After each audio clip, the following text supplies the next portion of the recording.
colega veio me perguntar a respeito de qual balanço que manda para a Câmara Municipal. Muito boa pergunta. A Câmara Municipal, ela pede que tem que enviar, geralmente você tem que ver o que está na lei orgânica. Você tem que pegar a lei orgânica do município e olhar o que trata da prestação de contas. Eu sei que toda lei orgânica provavelmente vai ter que no final de março ou no final de uma data, março, abril ou maio, que tem que encaminhar alguma coisa para a Câmara referente à prestação de contas. Não sei se ele falar balanços gerais, vai ser só os balanços. Então, eu não sei o termo que está na sua lei orgânica. Agora, o que tem que ser mandado? A mesma prestação de contas que manda para o tribunal tem que mandar para a Câmara? Não. Então, às vezes, eu vejo que a pessoa duplica a prestação de contas. Manda ficha financeira do prefeito, ficha financeira do coisa. Então, tem um monte de informação que é a prestação de contas do tribunal, manda para a Câmara, não precisa. A Câmara tem autonomia para pedir a informação que ela quiser. Então, o que ela quer está na lei orgânica. Você tem que dar uma olhada na lei orgânica. Geralmente só são os balanços. Antigamente mandava o balanço, os extratos e o inventário dos bens para a Câmara. Mas pode ser que seja diferente. Então, a Câmara, geralmente, se não falar nada, você manda as demonstrações contábeis, tá? E no caso da Câmara, eu mandaria os anexos de 1 a 11, porque está no artigo 101 da Lei 4.320. Então, para a Câmara, eu encaminharia o anexo de 1 a 11, porque lá você está encaminhando para cumprimento se a lei orgânica fala assim, encaminha anualmente os balanços gerais. Aonde está escrito o que são os balanços gerais? O artigo 101 da Lei 4.320. Então, para a Câmara, o Legislativo Municipal, eu encaminharia, porque você só vai mandar os demonstrativos, salvo ter alguma outra ato normativo no município que a Câmara diga, olha, eu quero isso, quero extrato, porque ela tem autonomia para pedir o que quiser, na verdade, para o município. Então, você tem que dar uma olhadinha no que está escrito na lei orgânica. E são os balanços consolidados que vão para a Câmara, para o tribunal também. Você tem que mandar o consolidado e o individual. Vamos ver o que está escrito sobre as demonstrações contábeis no MCASP, que é o Manual de Contabilidade Aplicada ao Setor Público. No MCASP, gente, está na 6ª edição, que foi aprovado por essa portaria 700 de 2014, define as demonstrações contábeis obrigatórias. Bate com a NBCT 16.6? Bate, né? Ó, balanço orçamentário, financeiro, patrimonial, DVP, demonstração de fluxo de caixa, demonstração das mutações do patrimônio líquido e as notas explicativas. Justamente conforme aquele artigo 3, né, o item 3 da NBCT 16.6. Lembrando que isso aqui é uma construção do artigo 101 da Lei 4.320, mais a atualização realizada pela STN através da portaria 438 de 2012. Tranquilo? Aí a gente chega a isso daqui. Então, para a STN, ela quer isso aqui, ó. Para fins de prestação de contas da STN, é só essas demonstrações. Tranquilo? E qual é o prazo de implantação? Pela portaria 634, que definiu os prazos para adoção, as demonstrações eram obrigatórias até o final de 2014. O ADFC e a DMPL estavam aqui embaixo, tá? Só que no apagar das luzes, não deu tempo, acho que, para fazer todo mundo, foi tornado facultativo a publicação da DFC e DMPL no exercício de 2014, tornando obrigatório a partir de 2015. Então, esses dois anexos aqui são obrigatórios para que possa ser realizada em 2016 a consolidação já no novo padrão, todo mundo utilizando. Por quê? Porque teve gente, apesar do Espírito Santo já estar usando o PCASP, o novo plano de contas, tem estados que só começou a trabalhar com ele no início de 2014 e teve uns que nem em 2014 trabalhou. Ele vai fazer um deparo das demonstrações contábeis no modelo velho para o modelo novo para prestar conta à União através do SICONF, né? E a partir de 2015, hoje, agora, janeiro, que começou a trabalhar com o novo padrão. Apesar da gente já estar escriturando 2013, 2014, 2015, já a gente vai para o terceiro ano, para muitos entes da federação, eles começaram a partir de 1º de janeiro desse ano. A União também começou a partir de 1º de janeiro desse ano, né? Que ele não estava pronto o sistema dele, muitos municípios também, muitos estados também não estavam, né? Então, a gente já está um pouquinho adiantado, já tem mais experiência, já tem uma experiência maior, mas para esses órgãos que sequer trabalharam no exercício de 2014 com o PECASP, essas duas demonstrações quase se tornaram facultativas por conta disso, né? Que não registraram, não tinha informação, ficou facultativo, mas para todo mundo, como todo mundo vai estar registrando, escriturando no PECASP em 1º de janeiro de 2015, essa demonstração no final do exercício vai ser obrigatória.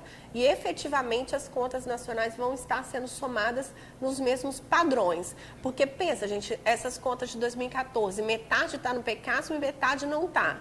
Vai estar somando, como dizia, banana com laranja. São dois padrões diferentes. Mas vai no primeiro ano de transição, a gente finge que está tudo bem, que tenta adequar os procedimentos para conseguir mudar de padrão, porque senão você também nunca vai mudar de padrão se você ficar pensando que vai ter um ano que não vai estar muito comparável.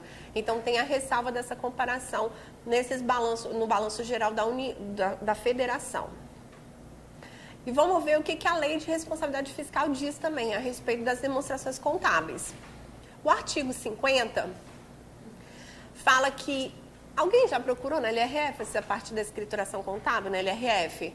Geralmente é só limite que a pessoa vê, né? Limite de gestão, limite de relatório resumido, relatório de gestão, mas a parte de escrituração contábil quase ninguém vê, até porque ela fica lá no meio e a pessoa não vê. Então a gente vai olhar junto hoje.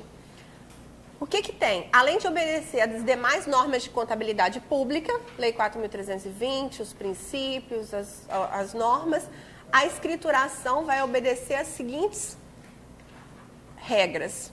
A disponibilidade de caixa constará de registro próprio, de modo que os recursos vinculados a órgão, fundo ou despesa fiquem identificados e escriturados de forma individualizada. Aqui que tem o reforço da gente fazer o controle por fonte de recurso. Lembra que não era obrigatório até então? Reforça porque a disponibilidade do caixa eu tenho que estar escriturado de forma individualizada os recursos vinculados. Eu só consigo ter isso quando eu faço o controle por fonte de recurso, para ter isso disponível. Qual o meu disponível? Quanto que eu tenho no caixa vinculado à saúde, vinculado à educação, vinculado à assistência social, vinculado à previdência. Eu só consigo saber isso com registros individualizados quando eu aplico o registro através de fonte de recurso. Se eu não tiver essa fonte de recurso, eu não consigo cumprir esse artigo, esse inciso da LRF. Além disso, a despesa e a assunção de compromisso serão registradas segundo o regime de competência, apurando em caráter complementar o resultado dos fluxos financeiros pelo regime de caixa. Então, o que ele fala? Que a despesa é por competência.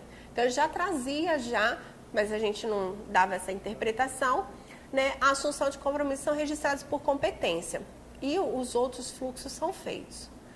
Além disso, as demonstrações contábeis vão compreender de forma isolada e conjuntamente as transações e operações de cada órgão. Aqui que eu falo que quando cria fundo contábil, nos termos da Lei 4.320, fala que o fundo é criado para controlar umas receitas e alguma ação do governo com uma destinação específica. Aqui fala que tem que ter demonstrações de cada órgão ou fundo. Então, se o município de vocês tem fundo contábil criado nos termos lá da Lei 4.320, esse fundo tem que ter demonstração contábil. Aí a demonstração contábil de balanço orçamentário, balanço financeiro, balanço. Então, eu posso registrar um fundo sem ser uma unidade gestora separado? Eu preciso confrontar as receitas e as despesas do fundo. Então, eu tenho que ter esses registros segregados para poder gerar um balanço. Aqui. Eu tenho demonstrações contábeis, vão ter que compreender de forma isolada e conjunta. Eu tenho que ter o balanço de cada órgão, balanço de cada fundo, da entidade direta, indireta, fundacional, ou empresa estatal dependente. Então, eu tenho que ter demonstração contábil isolada e conjuntamente. Mas os fundos tem que ter isolado e consolidado, que o conjuntamente é quando a gente consolida. Então, os fundos, as pessoas criam muito fundo em município, fundo de turismo, fundo de não sei das quantas, fundo de um e-mail para isso, um e-mail para aquilo e tal. Aí, às vezes, só bota no orçamento da despesa e registra tudo junto. Mas, quando é criado um fundo, contabilmente, a LRF exige que esse fundo tenha um registro separado. Eu tenho que ter empenho do fundo, receitas do fundo, despesas do fundo. Se aquela receita é do fundo, você registra no fundo ou depois faz a transferência de recurso financeiro, cabe a interpretação de acordo com a lei local. Mas o fundo, cada fundo contábil criado, eu tenho que ter demonstração contábil. Eu tenho que ter um balanço orçamentário, um balanço patrimonial e um balanço financeiro, essas demonstrações que a gente está falando. Muitos fundos só são registrados na parte da despesa dos municípios e não separam ele para poder apurar as demonstrações contábeis. Até porque lá na LRF, na 4320, fala que os saldos não aplicados desses fundos serão transferidos para o exercício subsequente.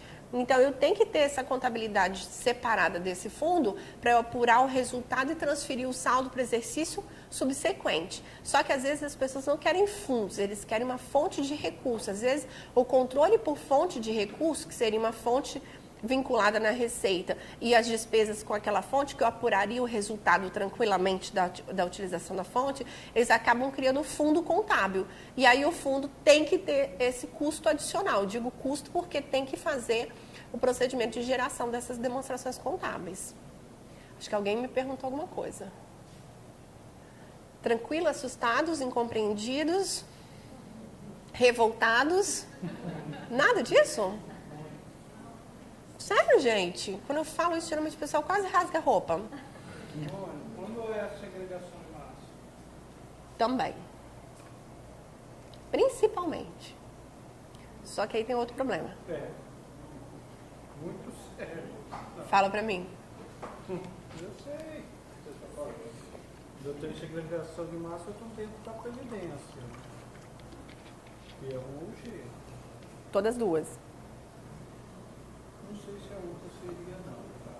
Até porque quando você fala do fundo previdenciário, é recente.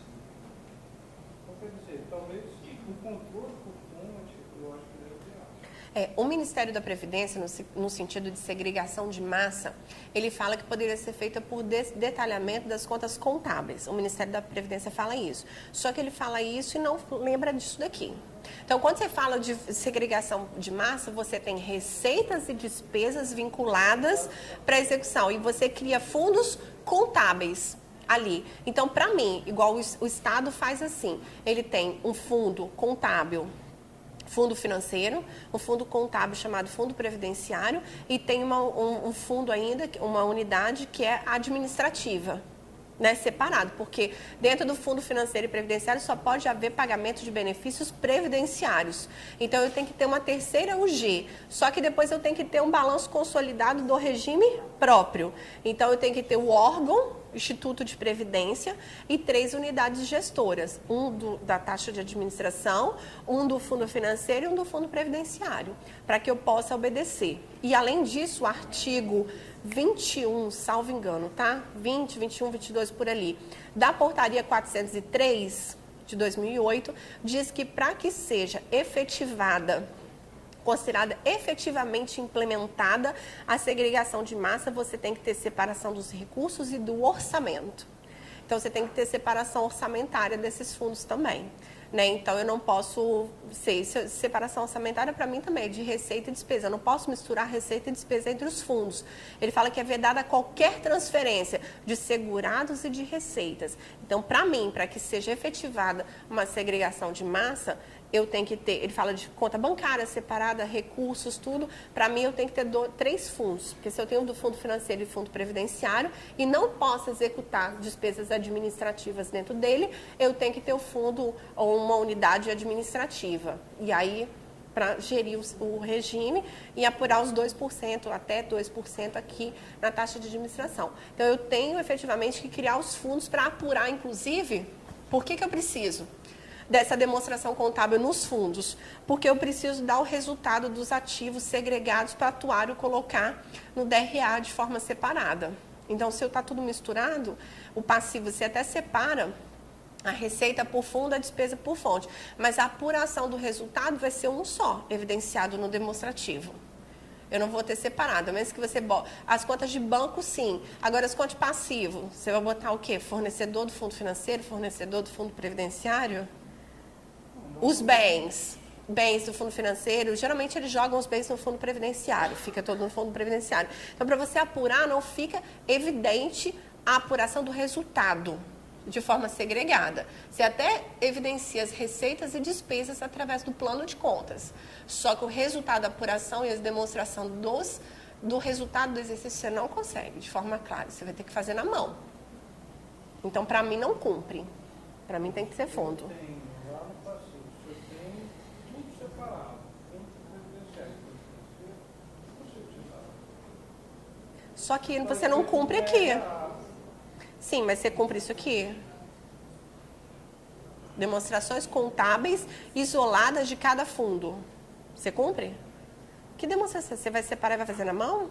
Não, tem as fontes de recurso onde eu controlo. Então, se é a receita do fundo financeiro... Não, tudo bem. Você consegue fazer demonstração contábil. No fundo financeiro. Então, eu tenho separado. Eu acho trabalho demais. Não, eu acho que é trabalho demais, eu criar 3 vezes. Ah, não, eu sou apaixonada nas 3 Gs. Você adora o G, né? Adoro o G. Adoro o G. Você é paixão antiga. 4 balanços, isso mesmo. Claro, você já fez a caca de estar um déficit danado. Ainda você não quer ter trabalho? Para mim tem que ser muito clara essa evidenciação do déficit. Entendeu? Eu sei que tem o plano financeiro, o plano previdenciário das provisões, o passivo você pode segregar as contas e tudo, mas eu acho trabalho demais. Você não deixa para o usuário da informação o resultado claro.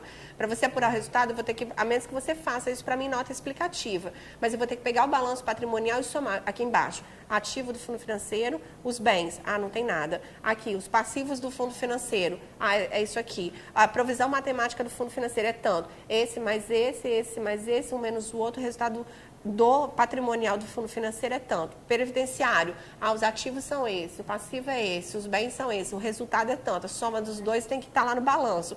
Para mim, isso não é...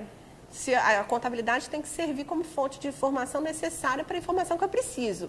O que eu preciso? De demonstrações contábeis isoladas de cada fundo. A menos que o sistema copie isso, o sistema de informática faz tudo.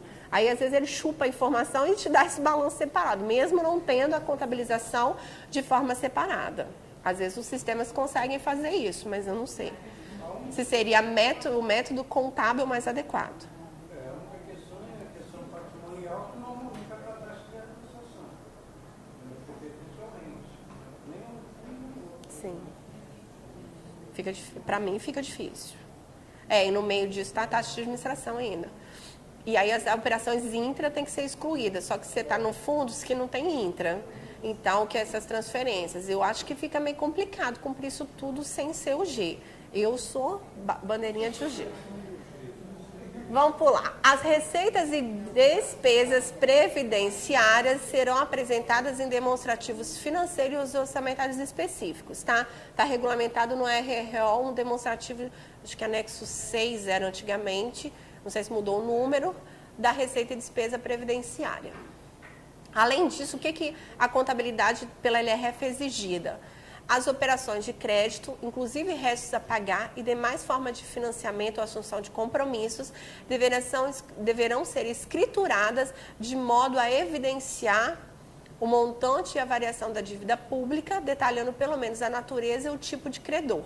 Então, nas dívidas, eu tenho que ter esse tipo de detalhamento, de natureza e tipo de credor. Ademais, temos que a DVP deverá dar destaque à origem e ao destino dos recursos de alienação de bens. Então, vendi os bens. Aonde que eu apliquei esse recurso? Tem que ser evidenciado. Olha, botei esse rosa para quase arder o olho de vocês, entendeu? Para você ficar cego mesmo.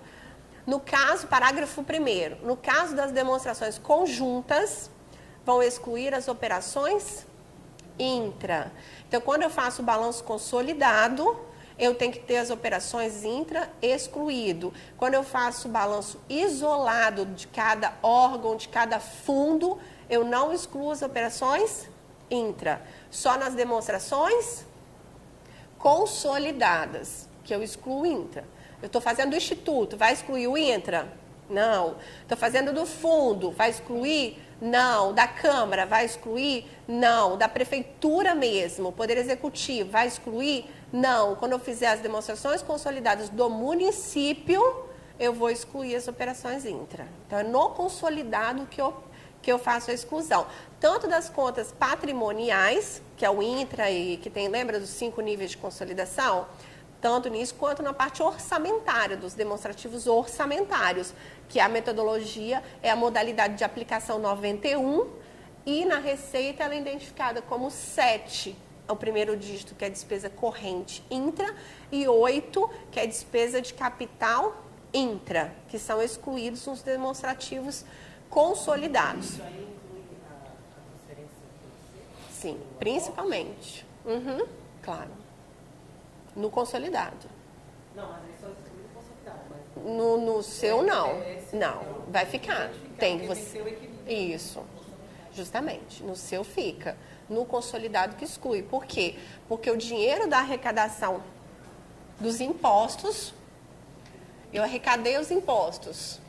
Município, que é o poder de arrecadação e do poder executivo. Nossa, já tem contestações. Recebi o recurso. Aonde que esse recurso vai ser aplicado? No RPPS, no pagamento de aposentadorias e pensões. Então, qual o objeto do gasto desse recurso? É a transferência? Não, essa transferência é extra orçamentário, né? Uma transferência financeira. Do mesmo jeito que faz uma transferência para a Câmara, faz para o aporte. Então, eu arrecado impostos do município. Esse imposto vai ser objeto de gasto de quê? De aposentadorias e pensões. Então, eu vou ter uma operação da prefeitura mandando o dinheiro para o Instituto e o Instituto recebendo o dinheiro. Então, nas operações de cada ente, o aporte fica no balanço da prefeitura, repassando, transferência concedida, e no instituto fica uma receita, uma transferência recebida. Então, transferência concedida, transferência recebida. Quando eu somar esse balanço, o que eu tenho que evidenciar? Isso aqui tem que ser evidenciado? Não, porque é uma operação entre órgãos. O que vai acontecer? Vai ficar o dinheiro normalmente e o objeto do gasto, que isso aqui ficou uma despesa orçamentária. Eu vou excluir a transferência concedida e recebida, que é só uma transferência financeira, uma movimentação. Não, é uma receita, é extra, 451, que é transferência financeira. Isso não é receita. Receita é quando é um recurso novo para o ente. Isso não é um recurso novo, isso é um recurso de impostos e demais transferências que o município recebeu, que está sendo aplicado no regime próprio. Então, o dinheiro que está custeando é esse daqui. Essa entrada principal aqui, que é considerada receita orçamentária, que está sendo aplicado numa despesa orçamentária de aposentadoria e pensão. Então, é isso que eu estou perguntando. Então, o balanço orçamentário continua sem equilíbrio. Sim, vai considerar sim, claro. Porque o balanço orçamentário só vai ter o equilíbrio no consolidado. O equilíbrio não é analisado nos balanços individuais. Aqui eu não analiso o equilíbrio. Eu analiso o equilíbrio por quê, gente? Porque eu só analiso Nossa, eu vou dar 3 chocolates para quem me responder isso. Por que eu só analiso o equilíbrio no balanço orçamentário? Vai lá, gente. Orçamentário e consolidado. Por quê? Porque a gente tem um princípio do... Também. O orçamento é um só, da unidade orçamentária. Todas as receitas têm que ser um orçamento. Cada ente só tem um orçamento. O município só tem um orçamento, que é consolidado de todos os entes. Então, o equilíbrio, eu não vejo o equilíbrio orçamentário no Instituto, na Câmara e nas secretarias de Estado. Por quê? A Secretaria Municipal de Cultura não arrecada nada. Nada, nem um centavo a receita arrecada. Quem arrecada é a Secretaria da Fazenda. E aí distribui esses recursos para que a Secretaria executem. É uma transferência financeira, tira o dinheiro da Cefaz e manda lá para a Secretaria de Cultura. Ele está transferindo o dinheiro para que a Cultura execute os programas para o qual foi orçado lá. Não é dinheiro novo, é só uma transferência. E aí ela executa. No balanço dela vai ter receita? Nem um centavo. Então, os balanços que vêm do governo do estado, das secretarias, não tem R$1 de receita, só despesa. Porque ela não arrecada, não tem competência para arrecadação. Isso tem que constar em notas explicativas. É um dos tópicos novos que tem que ter. Tem que explicar que o déficit é proveniente da não competência do ente para arrecadação e que ele é movimentado através de transferências financeiras. E botar um quadrinho dizendo, ó, no exercício foi recebido tanto de transferência financeira. Então tem que ter um quadro dessas transferências financeiras nas notas explicativas do balanço orçamentário das demonstrações contábeis isoladas. Tá? E nas demonstrações consolidadas elas vão desaparecer. Tá? Mas por que eu só analiso no consolidado? Porque eu só tenho um orçamento por ente. É um orçamento por município, um orçamento do governo do estado e um orçamento da União. Princípio do orçamento. Tranquilo? Olha, então você acha também comigo, por exemplo, eu estou pegando alguns relatórios de gestão fiscal que eu amo, né, que eles estão colocando, apesar de haver aporte, que eu consigo definir o aporte, eles estão pegando a despesa com ativo pensionista, X.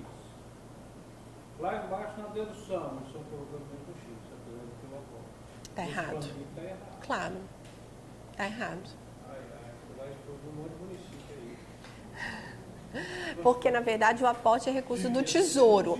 Porque quando tem aporte, o certo, gente, eu sei que não é fácil de operacionalizar, mas quando tem aporte, o que precisa ter no orçamento do Instituto? Fala para mim, fonte de recurso. Esse quadro vai cair, gente. Olha a força da menina.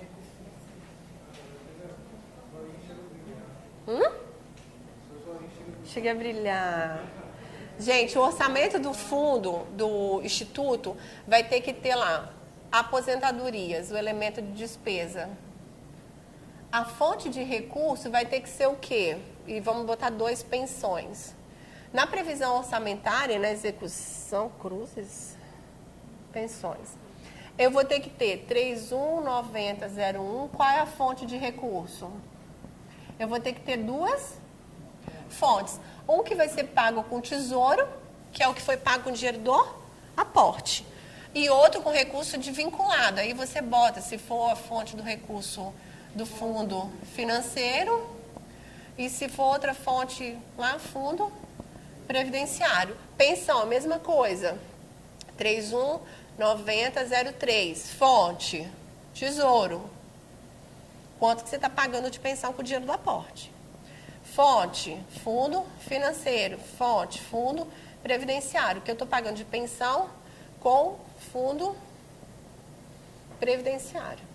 Tá? Então, o orçamento tem que dizer. Quando eu for apurar o relatório de gasto de pessoal dos órgãos, o que vai acontecer? Eu vou dizer total da despesa com aposentadorias e pensões. Soma aqui em cima, ó. Total. Aqui. Total pago com fontes vinculadas. Aqui, ó. E a fonte tesouro não entra nessa conta. Porque o tesouro não é vinculado. É dinheiro do tesouro que está custeando o pagamento de aposentadorias. O que é os recursos vinculados? São os recursos do fundo que ele tem competência para arrecadar. As contribuições patronais, contribuição dos servidores, rendimento de aplicação financeira, compensação previdenciária e outras receitas que alguém resolver dar uma subvenção ou alguma outra coisa que não aparece. Mas são essas fontes vinculadas ao RPPS. Então, na verdade, os orçamentos do regime que tem a separação de massa, que estão precisando de aporte, tem que ter a previsão de quanto eu vou custear com o recurso do aporte. Até porque esse valor aqui não vai poder ser orçado em despesa na prefeitura. Aqui no orçamento único, o que vai acontecer? Essa despesa aqui vai consumir recurso da arrecadação. Então, isso aqui, o orçamento da prefeitura vai estar o quê? Desequilibrado também. Ele vai ter receita, vamos supor, de 10 mil e vai ter que ter despesa na prefeitura de 9, porque 1.000 ele vai ter que mandar para o Instituto para custear as aposentadorias. Tá? Aí a despesa vai estar lá.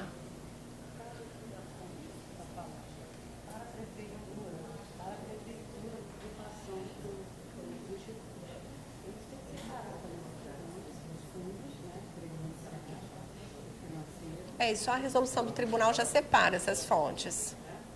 Já é obrigatório o uso dessas fontes aqui. Pode falar.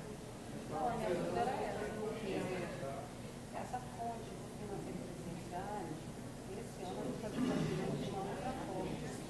Está sendo só a parte financeira. Para mim, tem uma coisa. Você tem segregação de massa?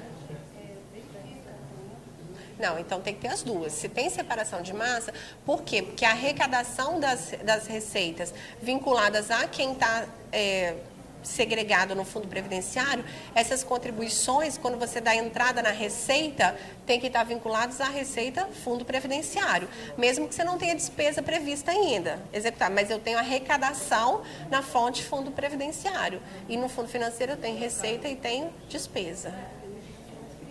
Isso. Sim. Aham.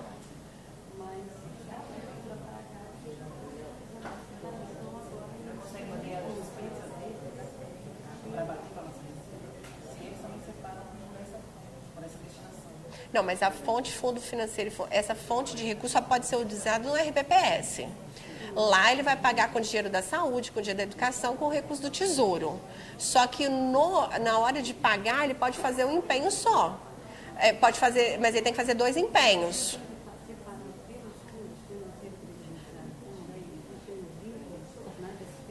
Receita, fonte de recurso, não. Porque esse recurso, só quem... Gente, olha só. A fonte de recurso, fundo financeiro e fundo previdenciário, só quem pode usar é o Instituto. Por quê? Porque quem tem a competência de arrecadar a receita de contribuição, as receitas vinculadas ao fundo financeiro, é só o Instituto. A prefeitura, quando paga, ela tem que pagar, fazer um processo de pagamento das despesas com os servidores vinculados ao fundo financeiro e um processo de despesa com os recursos vinculados. Então, ele pode até fazer 2 pagamentos. Um pagamento só, mandar o dinheiro todo. Mas ele tem que avisar ao fundo ao Instituto de Previdência quanto daquele recurso refere-se a servidores vinculados ao fundo financeiro e a servidores vinculados ao fundo previdenciário. Eu resolveria isso no meu município, eu, Simone, que tenho um município para mim, eu criaria a tal da GFIP que existe no mundo privado. O município, a prefeitura e a Câmara tem que me informar em meio de informática, porque eu não acredito mais em ficar mandando papel, quantos servidores, de quem ele recolheu todo mês. Ó, recolhi de 30 servidores da prefeitura, do fundo financeiro. A base de remuneração foi tanto, a base de contribuição foi tanto, o valor retido do servidor foi tanto, o valor patronal foi tanto. Ele me declara essa informação por meio magnético, ou que seja uma planilha do Excel. Para o Instituto, ele tem que declarar. E depois ele confere com pagamento. Se aí ele me mandou uma planilha do Excel dizendo que o fundo financeiro era 3 mil, o fundo previdenciário era 5 mil. Então, ele me repassou 8 mil, tá pago. Agora, o problema é se ele pagar 2.500. Aí é de quem que ele está pagando. Então, assim, ele tem que me dar a informação de quem ele está pagando. Ele tem que dar condições para o Instituto registrar isso de forma segregada. Só que eu acho que não é o Instituto, ele tem que dar condições. Eu acho que isso é uma competência do Instituto. O Instituto tem que regulamentar qual é a forma que ele quer receber as informações. Então, para mim, eu fosse Instituto, presidente de Instituto, eu sou tudo, tá vendo? Tem município, sou presidente de Instituto. Eu faria uma regulamentação dizendo o que eles tinham que mandar, mensalmente tem que ser encaminhado isso, até a data tal. Os pagamentos, eu criaria uma guia de pagamento. Estou pagando, isso é referente a tal, fundo financeiro, código de receita, isso é o principal, isso é multa e tal, para vir... Perfeito, é o INSS, não precisa nada de criar novo, é só copiar o que já existe, né? Porque já existe. Sem isso, não tem condições de você fazer o quê? Registrar a folha por competência, por quê? O regime próprio vai ter que registrar a receita de contribuição por competência. O que é a competência? É a folha de pagamento. Então, antes de fechar o mês, ele precisa do resumo das folhas de pagamento, para ele registrar a receita do servidor e a receita, uma VPA de receita de servidor e receita de patronal, por competência, VPA contra um direito a receber. Quando o Instituto paga, por quê? Geralmente a contribuição é retida no mês, mas só é repassada no mês subsequente. O vencimento é dia 5, é dia 7, dia 10. Se eu esperar dia 10, eu não vou registrar a VPA e VPD por competência. Então, eu tenho que ter o resumo da folha dentro do mês, no final do mês, para registrar a VPA por competência, um direito a receber.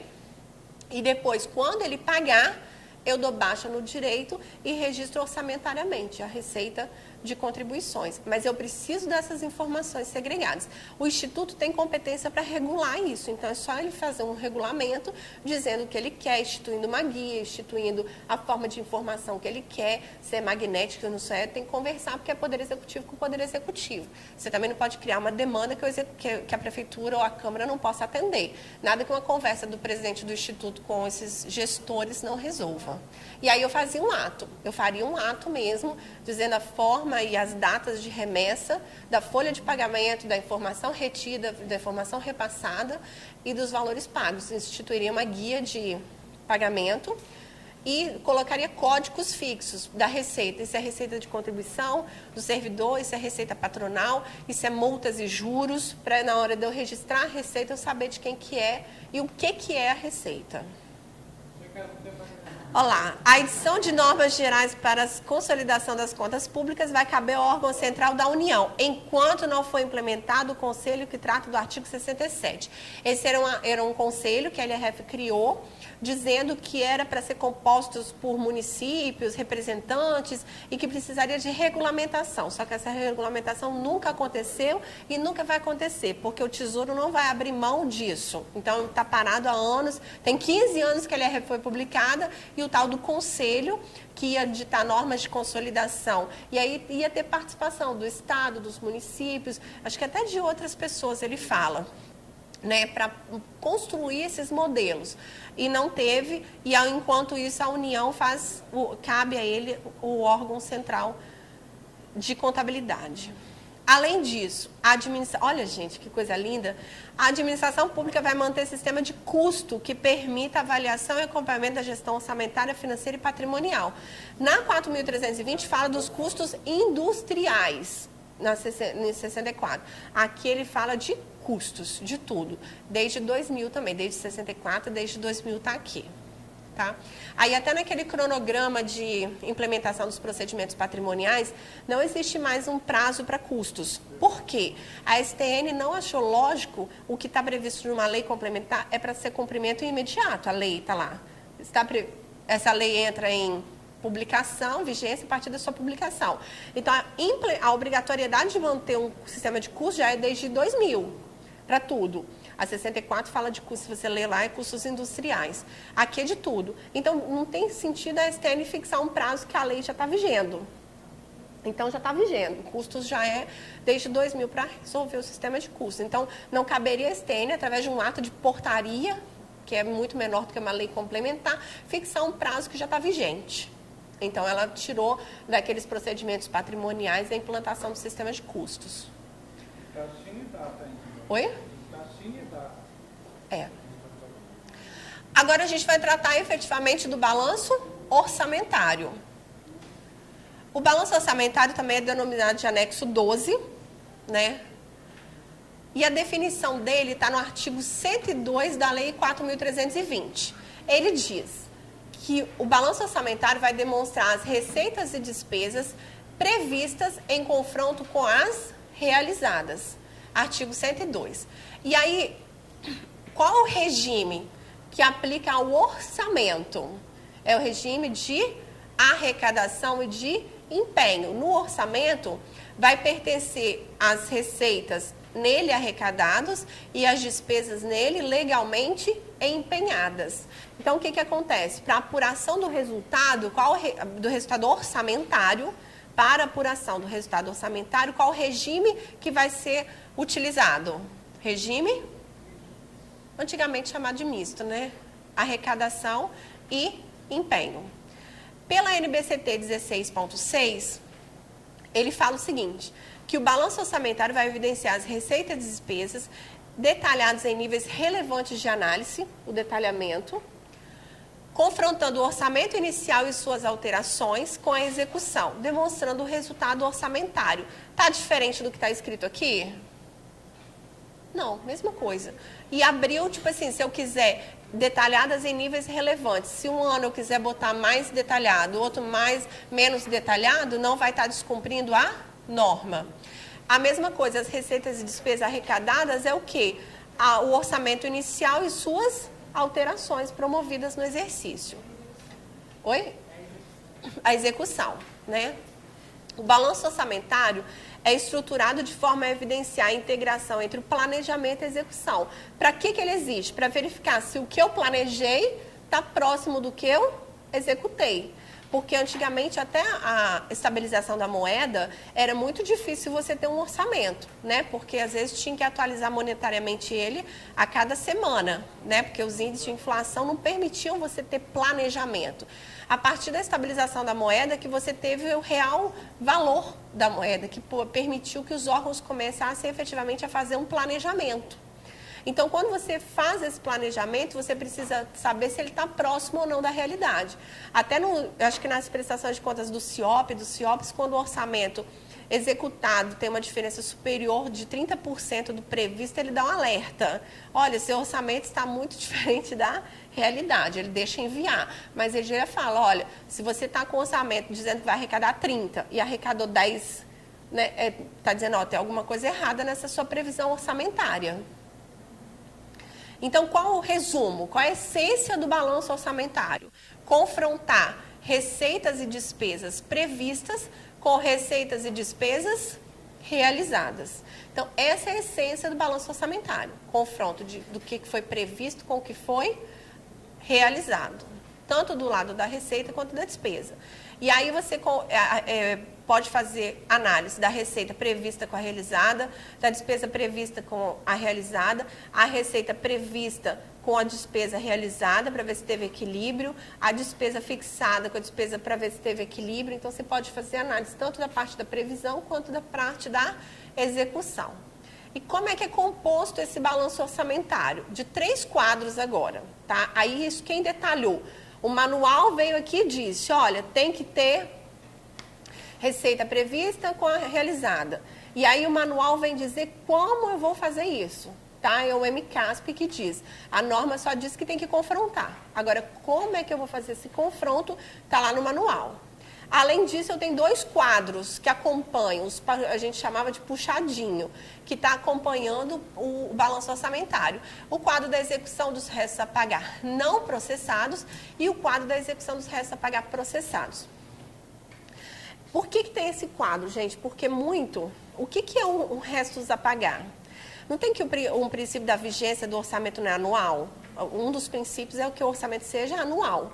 Né? Então, eu arrecado, tem uma previsão de arrecadação e de despesa. Terminou o ano, o que acontece com essas dotações que sobraram? Morrem, não é? Morrem, porque o ano que vem eu tenho outro orçamento. Só que uma forma de postergar um orçamento é o quê? Deixar o resto a pagar. É uma dotação que tem sobrevida. Ele está passando, é uma dotação que passa de um ano para o outro. Principalmente a despesa de resto a pagar não processado. Por quê? Eu estou dando sobrevida a parte desse orçamento de dotações que eu estou mandando para o outro ano. O que eu executar através desse resto a pagar, eu não preciso empenhar novamente. Então, se eu não empenho novamente, eu não preciso usar as dotações do próximo orçamento. Então, com isso, eu estou dando uma sobrevida.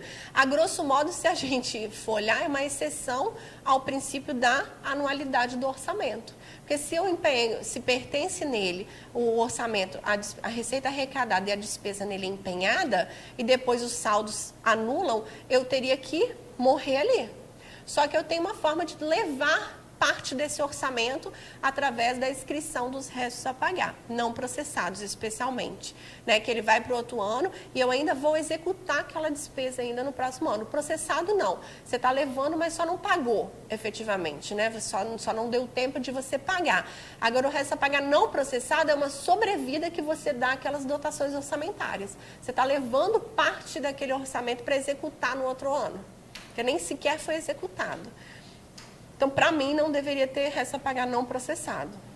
Até porque você, a menos que você tenha dinheiro para fazer a inscrição dele. Porque você leva a despesa, mas você leva a arrecadação também. O pior é quando você só leva a dotação. E aí você gasta dinheiro deste ano, desse próximo ano, para custear uma despesa do exercício anterior.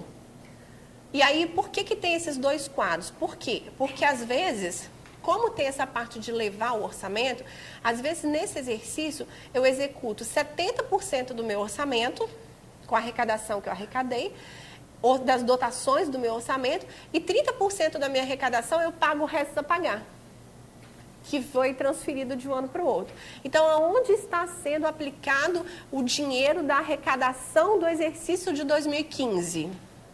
Aonde? Nas despesas do orçamento de 2015 e, se ele foi transferido sem saldo financeiro, no pagamento de restos a pagar também. Então, parte do meu dinheiro não tem mágica.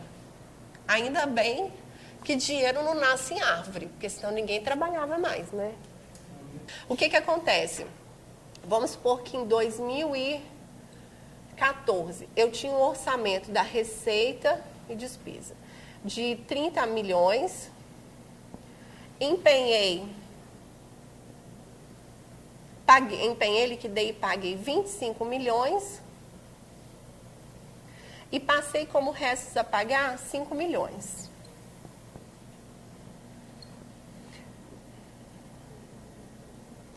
Senão não vai dar certo minha conta. Então, eu arrecadei 20 milhões, paguei 20 milhões também e passei 5 milhões, para a conta ser mais exata. Então, quer dizer que quando eu escrevi esses restos a pagar, eles não têm saldo financeiro. Restos a pagar sem saldo financeiro. Tá.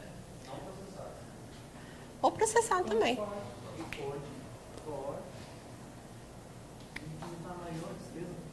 Se ele descumpriu, não, empenhar, se você tem um orçamento de 30, você pode empenhar. O que acontece? Você só não fez limitação de empenho e descumpriu o artigo 42 se for no último exercício de mandato. Mas poder pode.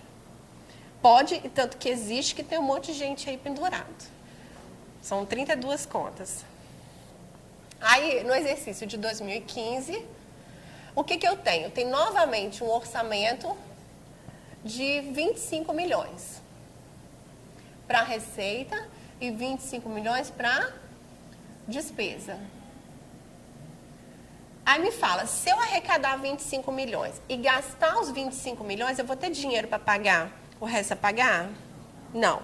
Então, se fosse uma gestão responsável, equilibrada, de acordo com os princípios da lei de responsabilidade fiscal e o gestor entendesse isso, o que teria que ser feito nesse exercício? Eu teria que arrecadar, não posso fazer nada diferente, arrecado os 25 milhões. E vou ter que fazer o quê? Reduzir a despesa para 20 milhões, limitar e tudo a 20 milhões, e usar parte disso aqui para pagar os 5 milhões de restos a pagar.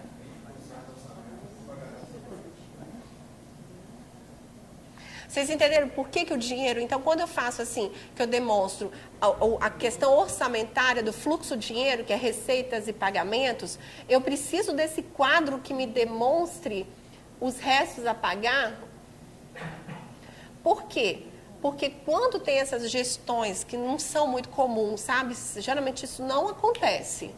Mas, no caso de acontecer, quando eu tenho esse desequilíbrio, esse saldo de resto a pagar sem recurso, o próximo exercício, parte da minha arrecadação orçamentária do exercício não vai ser evidenciada. Se eu evidenciar só isso daqui, 20 com 20, 25 milhões com 20, em tese eu teria que ter 5 milhões no caixa. Só que eu não vou ter 5 milhões no caixa. Por quê? Porque esses 5 milhões foi utilizado para pagar restos a pagar de exercício anterior. Então, para deixar isso bem claro, por quê? Porque teve anos, gente, que o orçamento da União chegou a pagar 70% da arrecadação só em restos a pagar. Então, era o quê? O orçamento da União.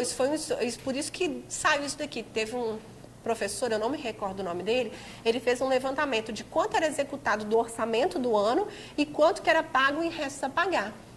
70% das despesas da União, em determinado ano, que eu não lembro mais, era para usar restos a pagar. Aí você tinha uma receita imensa, um orçamento pequenininho, executado, e tudo ficava em restos a pagar. E as pessoas não entendiam por que tinha, tipo assim, bilhões arrecadados, milhões executados e não tinha dinheiro em caixa. Cadê o dinheiro em caixa?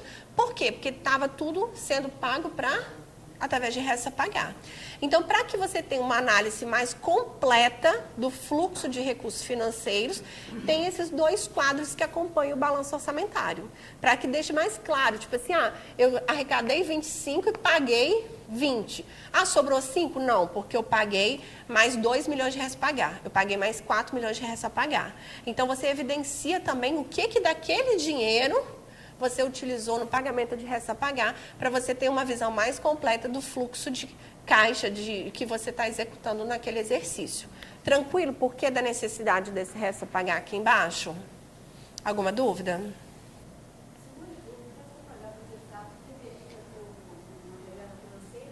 Já.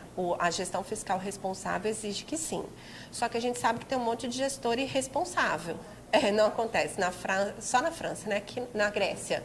Agora eu não falo nem na Grécia. Só na Grécia que acontece. Aqui no Brasil não acontece isso. Mas realmente, todo o processo de liquidação era para você fazer programando.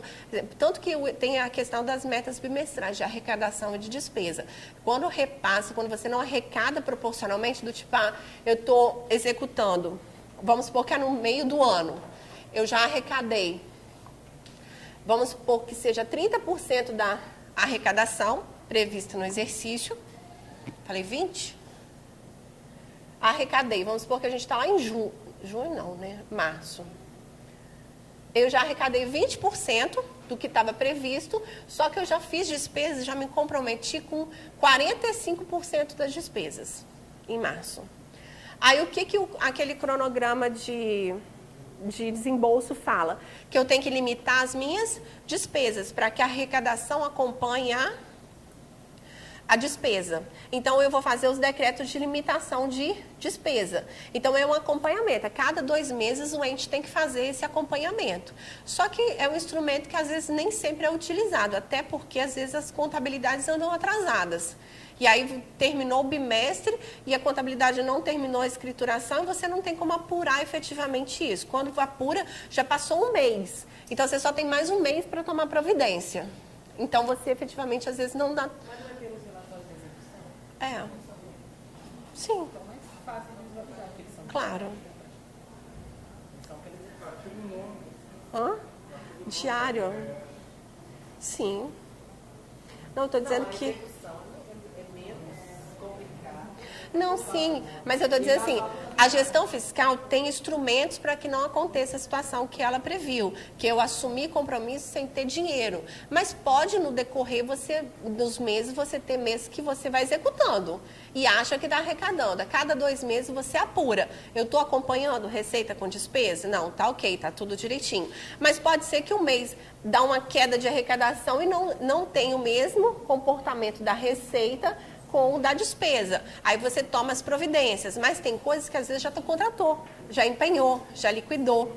Então pode ter momentos que eu não tenha, se eu não ficar em cima desse controle.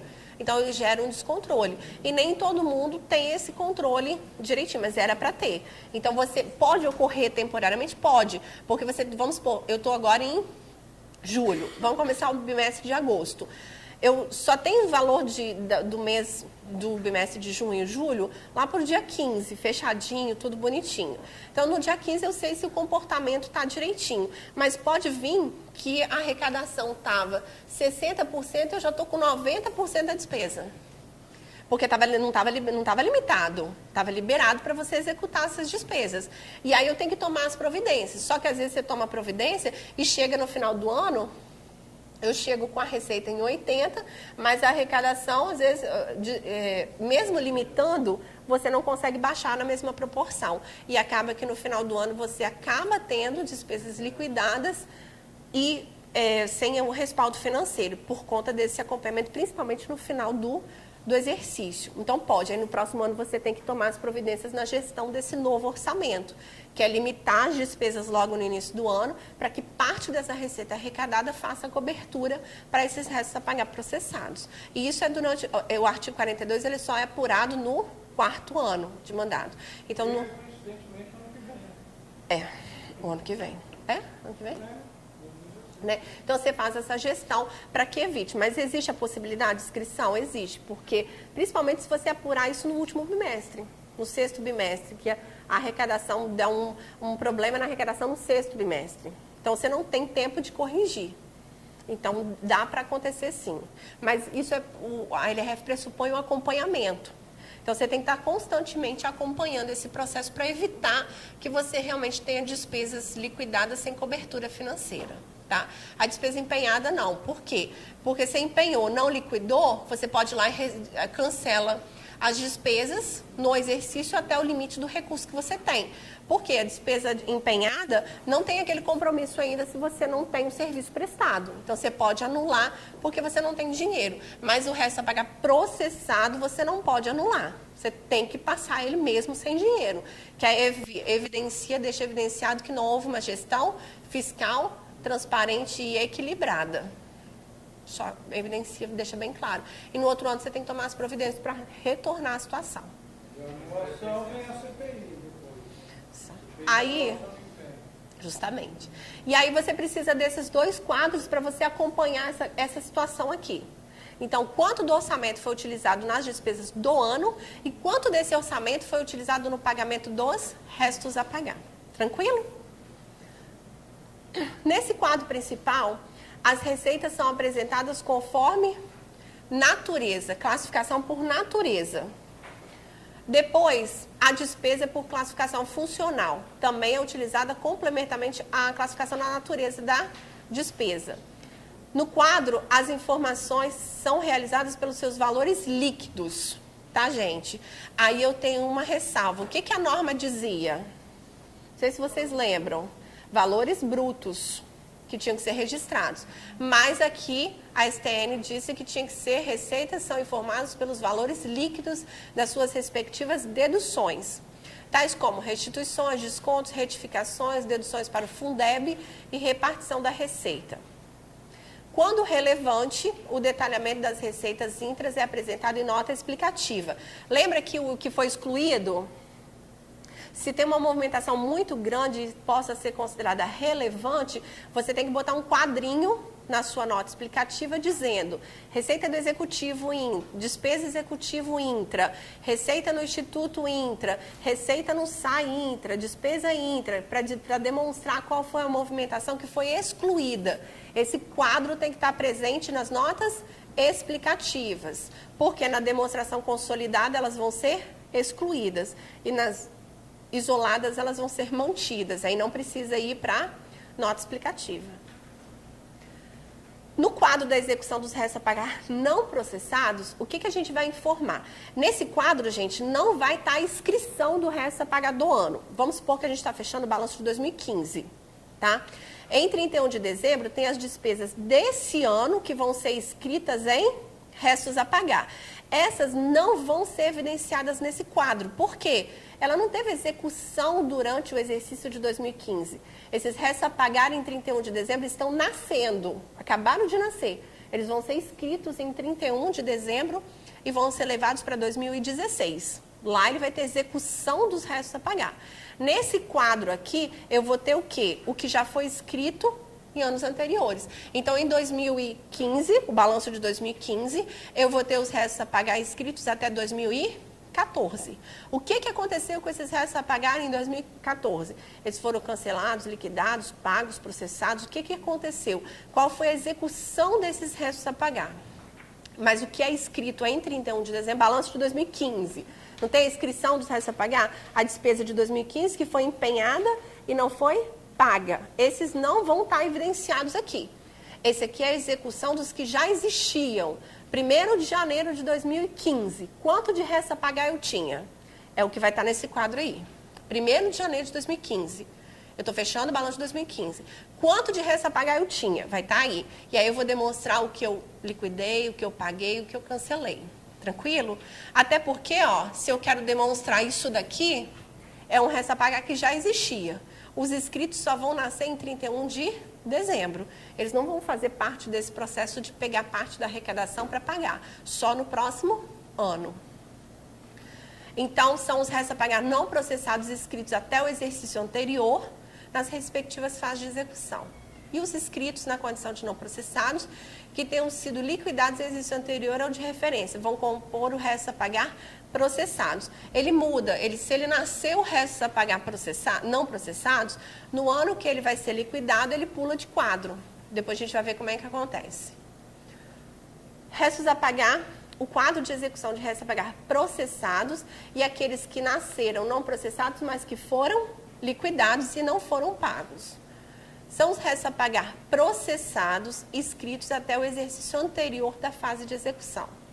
Seja o que eu falei, comecei 1º de janeiro, são os restos a pagar inscritos até o exercício anterior, 2014. Então, os restos a pagar até 2014. São informados também os restos a pagar inscritos na condição de não processados que tenham sido liquidados em exercício anterior. Então, ele tem que nascer resto a pagar não processado, ele tem que ter nascido em 2013. Nasceu não processado em 2013.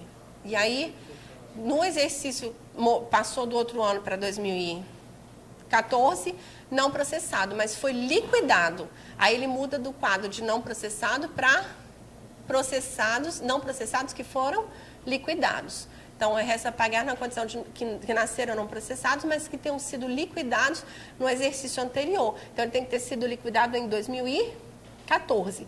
Ele tem que ter nascido em 2013, não processado, que ele nasceu em 2013, ó, não processados. Nasce em 2013, não processado.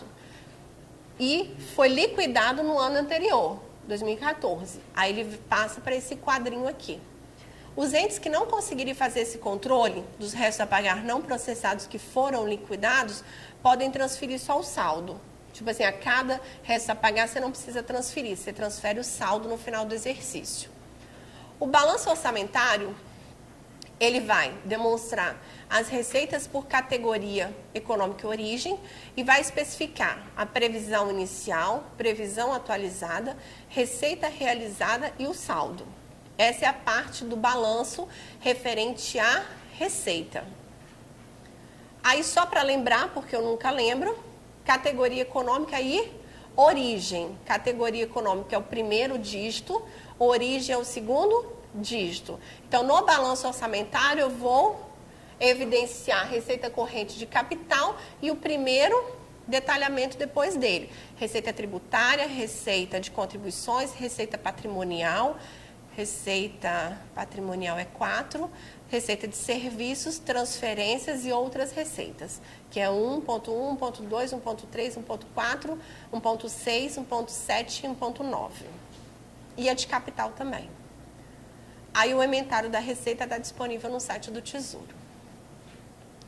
As categorias econômicas, lembrando que a natureza da receita pode ser 1 que é receita corrente e 2 que é receita de capital.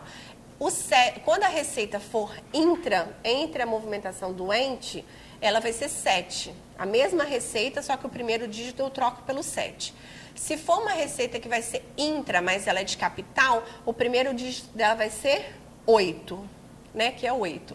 Então, 1 é receita corrente, normal do ente. Se ela for uma receita corrente mais intra, vai ser 7. O primeiro dígito dela vai ser 7. E se for de capital, vai ser 2. Se for intra de capital, vai ser 8. O primeiro dígito aqui, ó. Esse dígito da categoria econômica. A origem pode ser, igual eu falei, tributária, de contribuição, patrimonial. A 4 é agropecuária. 5 industrial, que eu não lembrava. Serviços, corrente e outras receitas de capital. A origem das receitas de capital é operação de crédito, alienação de bens, amortização de empréstimo, transferências de capital e outras receitas de capital. Então, é esse detalhamento aqui que vai aparecer no balanço orçamentário. E que esse daqui vai ser considerado níveis relevantes de análise pela norma 16.6. Aí, depois disso, eu ainda tenho os desdobramentos. Espécie, A1 é imposto, 2 é taxas, 3 de contribuição, mas não vai ser detalhado assim no balanço. O balanço só vai até origem. Contribuições, 1 social, 2 de intervenção, 3 de iluminação pública, que são o detalhamento. Então, vai ser categoria mais origem.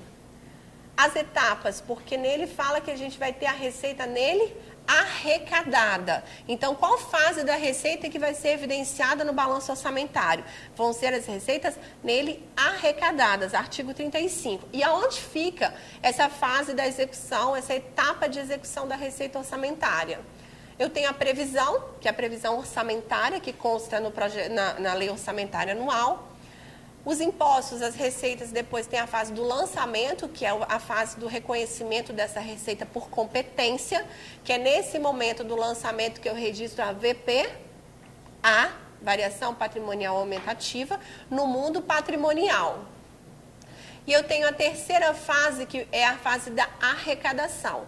Pode ser diretamente no cofre da prefeitura, caixa, mas isso pelas normas de controle interno representa um alto risco e tem que ser um ponto de controle para ser exterminado, né? Porque é dinheiro sendo movimentado em caixa, até que os assaltos em caixa lotérica, imagina o caixa do Estado, né? Como que seria arrombado. Não só, né? E a arrecadação através dos bancos. Tanto que os bancos são considerados agentes arrecadadores. Lembra daquela conta no disponível do PECASP que a gente aprendeu na semana passada, no curso passado, que tem o disponível e tem uma conta chamada agentes arrecadadores. Lembra que quando eu tenho que lançar pelas receitas nele, arrecadadas. O registro orçamentário da receita tem que ser na fase que o banco arrecada, mesmo não estando liberado para o município, que geralmente tem um float de 2 dias, 3 dias às vezes. Então, o registro da receita orçamentária é no momento da arrecadação, no momento que o contribuinte pega o boleto do IPTU, vai lá no caixa do banco e paga. Ali que eu dou entrada na minha receita orçamentária. Depois disso, o banco repassa esse dinheiro ao município. Geralmente isso demora 2 dias, eu acho. Depende da negociação que cada município tem com o banco. Né? Então, eu tenho a fase de recolhimento. Foi quando esse recurso que foi arrecadado pelo banco foi liberado para a prefeitura. Está disponível lá na conta bancária da prefeitura. Né? E aí, a gente faz a classificação da receita e faz a destinação das fontes. Se arrecadou IPTU, eu tenho que mandar parte do dinheiro para a saúde, parte da educação, parte para saúde e educação. Aqui. Então, essas são as fases da receita, da receita orçamentária. E aonde que eu lanço as receitas orçamentárias? Na fase da arrecadação. Era usual nos municípios, até essa mudança dessas normas, que fosse lançada na fase de recolhimento. O Estado não, o Estado sempre fez na fase de arrecadação. Mas os municípios, a grande maioria, só registrava a receita orçamentária quando ela estava disponível no extrato bancário lá. E não na fase de arrecadação. Mas a fase correta para apuração do balanço orçamentário é na fase de arrecadação. E a despesa? Como é que essa despesa vai se apresentar no balanço orçamentário? Ela vai se apresentar por categoria e grupo e vai ser separada. A dotação inicial, dotação atualizada, despesa empenhada, liquidada, paga e o saldo de dotação. E como é que é essa categoria e grupo de natureza da despesa? São as primeiras 2 dígitos da classificação orçamentária. Categoria corrente capital e grupo de natureza da despesa. Vamos olhar aqui. Corrente capital. As despesas correntes não contribuem para a formação de aquisição de bens capital, ao contrário das despesas de capital. O GND, que é Grupo de Natureza da Despesa, agrega elementos de natureza com as mesmas características quanto ao objetivo do gasto. Temos pessoal, juros e outras despesas correntes, e vinculada às despesas de capital, eu tenho investimento, inversão financeira e amortização da dívida. A parte da despesa vai ser evidenciada no balanço orçamentário com essa classificação aqui, por categoria e grupo de despesa. Oi? A classificação aí não é na lei 4.320. Não, porque ele foi atualizado. Ela teve atualizações através da portaria 42, da portaria 163, então ela tem alterações sim. Não é original da 4.320, não. As despesas de capital mantêm uma correlação com o registro de incorporação não circulante, 4 e 5, e desincorporação, 6. Na verdade, aqui é incorporação de um ativo não circulante, né? Um passivo permanente, bens, quando eu estou adquirindo bens. E 6, eu estou amortizando, eu estou pagando uma dívida. Então, eu estou desincorporando parte de um passivo. Então, aqui eu estou adquirindo bens, né? Formação de capital, investimento, comprando veículos, móveis, imóveis, inversão financeira, que já está em uso, você compra, e amortização da dívida, eu estou abatendo uma dívida. Se eu estou abatendo uma dívida, eu estou desincorporando um passivo. E tem na portaria 163, que atualizou, fala que a reserva de contingência e a reserva do RPPS vão ser classificados com GND, grupo 9. Então, além do 1, 2, 3, 4, 5, 6, eu tenho 9, 9, tá? Que ele é classificado com 9, 9. A modalidade de aplicação indica se os recursos são aplicados diretamente no âmbito do governo ou por outros entes da federação. É ele que permite a dupla contagem do intra, que vai ser excluído. Aí eu tenho essa tabela aqui de modalidade de aplicação, que a gente até viu na aula passada, lembra? E aí a modalidade que eu faço, que eu utilizo para que eu tenha a eliminação da dupla contagem, é a modalidade 91. Quando eu diretamente aplico a despesa no órgão, é a modalidade 90. A aplicação direta, quando o órgão mesmo está gastando, a prefeitura está executando a despesa. O 91 é operações entre o ente, quando a prefeitura paga uma contribuição patronal. Então, vai ser 31, 91, 13. Porque o 91 indica que eu estou aplicando recurso em operações entre órgãos, fundos e integrantes do mesmo orçamento. Então, a Câmara, a Prefeitura, o Instituto pertence ao mesmo orçamento. Lembra que cada município só tem um orçamento. Então, as movimentações entre esses órgãos, obrigatoriamente, tem que estar na modalidade 91. Na parte de quem paga. Na parte de quem recebe, se for uma receita orçamentária, vai estar com o código 7 na frente. Se for uma receita de capital, vai estar com 8 na frente. Aí a gente faz as exclusões dessas receitas com essas despesas que tem essa modalidade 91 no mundo orçamentário. E por fim, o elemento de despesa que identifica o objeto do gasto, aonde esse recurso está sendo aplicado. E aí eu tenho 98 elementos de despesa, que vocês já devem conhecer, que faz parte da portaria 163/2001 da Secretaria do Tesouro Nacional. E aí eu vou dizer se eu estou pagando uma diária, se eu estou pagando vencimentos, se eu estou pagando juros, se eu estou pagando encargos, se eu estou remunerando material de consumo, material de distribuição gratuita, auxílios, principal da dívida, pensões, aposentadorias, indenizações, todos eles têm os elementos que são padronizados para todos os entes da federação. E eu acho que a gente continua amanhã.